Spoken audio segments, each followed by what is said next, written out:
Conservative Christian leaders are calling on Prime Minister Benjamin Netanyahu to stop a bill proposed by members of his coalition to make it criminal to tell people about Jesus in Israel. Our Jerusalem correspondent Daniel Cohen is live near Tel Aviv with more. Good morning, Daniel. Good morning, Allison. Good morning, everyone. A big story just before days before Palm Sunday, Good Friday, and Easter. Sacred time for Christians. Two ultra-Orthodox members of Prime Minister Netanyahu's coalition have introduced a bill that would punish believers for sharing the gospel of Jesus with prison time.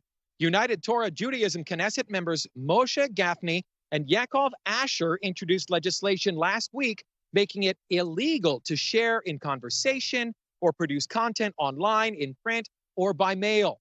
Their explanation of the bill emphasizes a warning to stop Christians in particular. The punishment: 1 year in prison or 2 years for sharing with someone under the age of 18. Joel Rosenberg is the host of the Rosenberg Report and editor-in-chief of All Israel News. He's also a Jewish follower of Jesus. Obviously, Jewish people don't agree with Christians, evangelicals or others, about who Jesus is, right? We all know that there's a theological difference, but evangelical Christians and other Christians have been so supportive of Israel and the Jewish people. So to silence, to muzzle, and gag even Israelis like myself and others to say, you can't talk to another person about your faith and why you believe it, that is terrible. That is not freedom. Although he doesn't agree theologically, Netanyahu has always been a strong friend of evangelicals, speaking at meetings and believing freedom of speech and freedom for Israel's small Christian community should be protected. Now, should this bill gain traction, it could spark a serious clash with the 60 million evangelicals in the United States and 600 million around the world. Gafni first introduced a ban on evangelism in 1999. It went nowhere. United Torah Judaism is in a stronger negotiating position now, though, since Netanyahu needs to keep the party in his coalition, or it could threaten Netanyahu's ability to remain in power.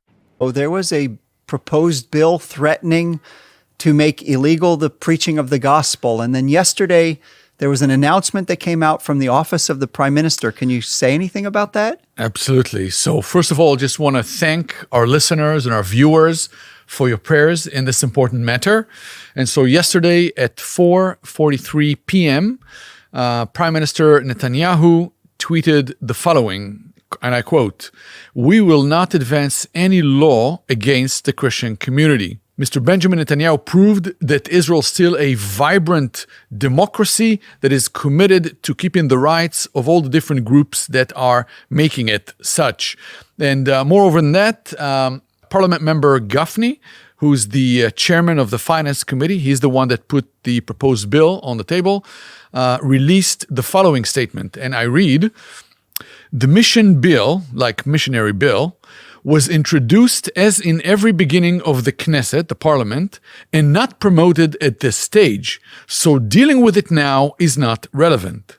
As mentioned, the bill was again placed on the Knesset table procedurally only, with a convening of the current Knesset more than 4 months ago, and is not planned to move forward at this stage. So dealing with it now is irrelevant." So this is really great news that this proposed law has been set aside. Maybe that means our prison ministry has been delayed a little bit, right, for another time. So praise God. But that said, can you speak, are there still any prayer concerns that you have right now for things going on in the land of Israel? Yes. So again, I think prayer is still very much needed for the land of Israel at this time.